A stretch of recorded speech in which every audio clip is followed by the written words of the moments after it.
A lot of things going on at North Wilkesboro on Friday, including a bunch of cars that had to go through tech inspection at least twice Friday morning. For more on that and the rest of the day's stories, we go back to Bill Weber.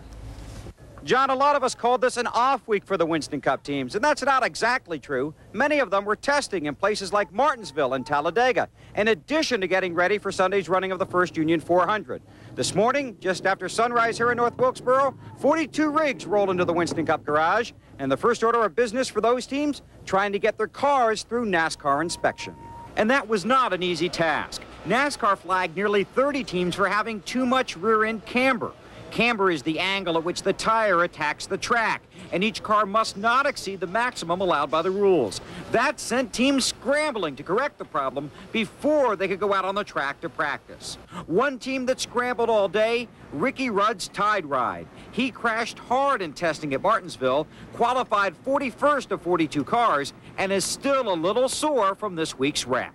I'm not bad, considering if you look at the damage in the car, I'm probably lucky to be walking around here, but just a little bit sore. I was real sore Monday, Tuesday, and a little bit on Wednesday. Friday afternoon, Felix Sabatas unveiled his new First Union Pontiac. Jay Sauter will drive 5 Winston Cup races in the second half of this season. And Brett Bodine's Ford will have a special look when we get to Charlotte, honoring the 50th anniversary of Lowe's. Of course, Terry Labonte is the big story, on the pole and ready to tie the Kings record of 513 consecutive Winston Cup starts, an achievement both men are proud of. The thing that excites me the most about it, I think this is the best team, without a doubt, that I've ever been with, and we've got as good a chance as anybody, I think, to win on Sunday, and to me, that's the most exciting part. I feel good about it because at least it's my record, it's not somebody else's, so that makes me feel good. But, you know, I'm glad to see Terry do it. He's good and steady. He don't raise a lot of ruckus and all that stuff, and he's good and steady. And like I say, you know, we've done our thing in our time, and he's doing his thing in his time.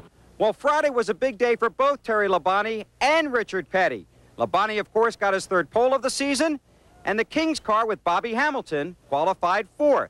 Perhaps Bobby can pick up his first Winston Cup win on Sunday, giving Richard Petty career win number 201. We'll see what happens right here at Green Flag just after 1 o'clock on Sunday. Still to come on RPM tonight, they have just finished first round qualifying from Long Beach. Next.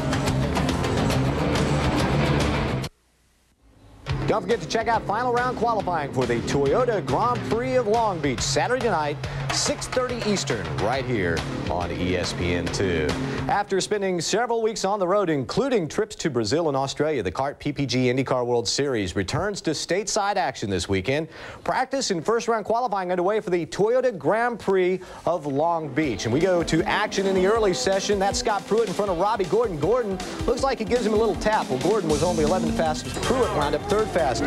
Jimmy Vasser has 2 victories on the season. He clicked off a fast lap at 109.310, 2nd fastest. But the quickest lap of the day, a new track record, 109.482 miles an hour for Gilles de Ferran. He's on the provisional pole, and he's also with Sally Larvick. Gilles de Ferran looks to be the provisional pole sitter, 2nd pole in your career. You've got to be pretty happy the car was working well for you. Yeah, today's been a good day for us. You know, it's only Friday, but it's been already very good.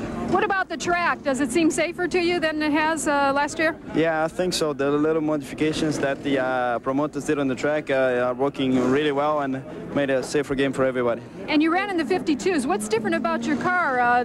Goodyear tires in particular? I think the tires have adapted well to this track, and you know, things are going pretty good. You know, we'll see what happens tomorrow. Okay, and I understand the tires, there's a different compound that they're using, Goodyear. Yeah, Goodyear have been working very hard on the tire development, and you know, they did a good job. Paying off for you. What is it going to take, do you think, to win the pole tomorrow? What is it going to take? Continuous improvement. We got to continue to improve and do well.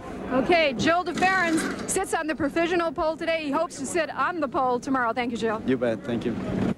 Of course, you still have to make it through 2nd round qualifying. You can watch it on ESPN2 Saturday night, 6:30. De Ferran with the new track record. Vasser also quick. Look at Alex Zanardi, 108.488 in the Reynard. Then it's Al Unser Jr. He was in the 2nd session, and he was the quickest in the 2nd session, but only 5th fastest. In rookie sensation, Greg Moore in the 6th spot. Checking out position 7 through 12, there's Paul Tracy, followed by Christian Fittipaldi. And it's Andre Ribeiro. Michael Andretti held the old track record for for one lap. That was set last year. Michael had a crash Wednesday at Michigan. He's a little sore for this weekend on his right side. Then it was Robbie Gordon and Adrian Fernandez. Formula One and the NASCAR Busch Series take the weekend off, but there's still plenty of racing action on the tube, the highlights of which Sunday's NASCAR Winston Cup race and the CART IndyCar race. Well, here's a look at exactly what's on the tube this weekend and when you can watch it. Start your Saturday mornings off at 10:30 Eastern with Moto World. That's followed by Inside Drag Racing at 11, chronicling the fastest drivers in the world. 6:30 Saturday night on ESPN2, final round qualifying from the Toyota Grand Prix of Long Beach. After that, it's all the action of last weekend's Supercross event from Tampa, Florida, where you can watch Jeremy McGrath battle it out with Jeff Emig. Sunday at high noon, have lunch with Kenny Mayne on RPM Today. He'll recap all of Saturday's racing action, plus preview the big races on tap that afternoon.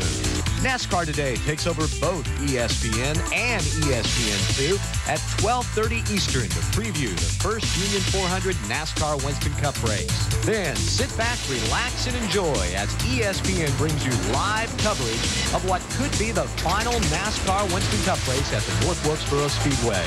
The Toyota Grand Prix of Long Beach gets underway at 4 o'clock Eastern with live flag-to-flag coverage on ABC. At 6 p.m. Eastern on ESPN2, it's same-day coverage of the Indy Light Series from Long Beach. Back with more in a moment, but first, the rest of this weekend's TV schedule.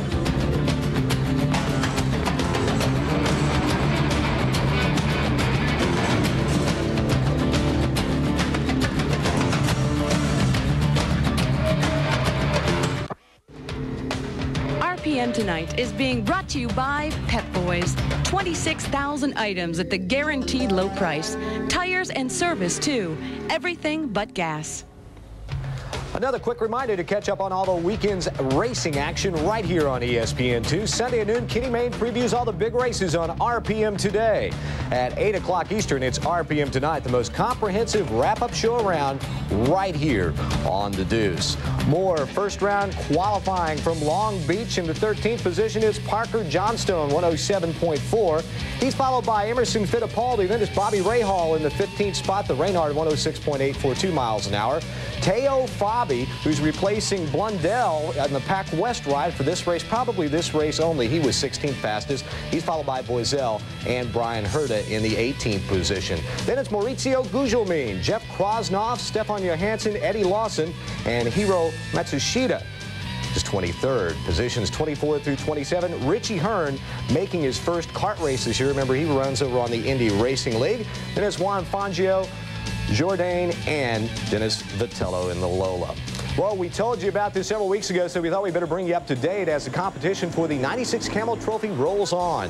Teams of 2 drivers from 20 countries are 12 days into their 22-day journey across southern Borneo. The teams have built makeshift bridges and assembled pontoons to cross the heavily flooded rivers of the Kalimantan jungle. The team from Greece currently holds the lead, followed by Japan, Switzerland, Denmark, and the United States team. But the competition has been very close. The top 5 have been separated by less than 18 miles. Hey, that's nothing in a 2,200-mile race. As far as I remember, I think I suggested this event was going to be a piece of cake at the beginning. After 10 days, it's probably turning out to be maybe 2 pieces of cake. A little more munching required.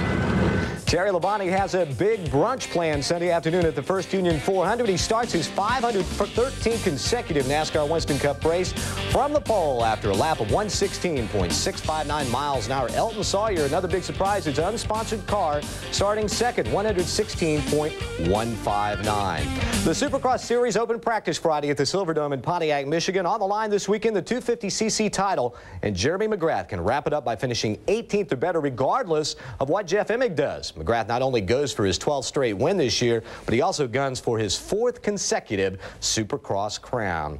That puts the wraps on this week for us, but we'll recharge over the weekend and be back here again Monday night at 7 o'clock Eastern. Have a good weekend and enjoy the races, everybody.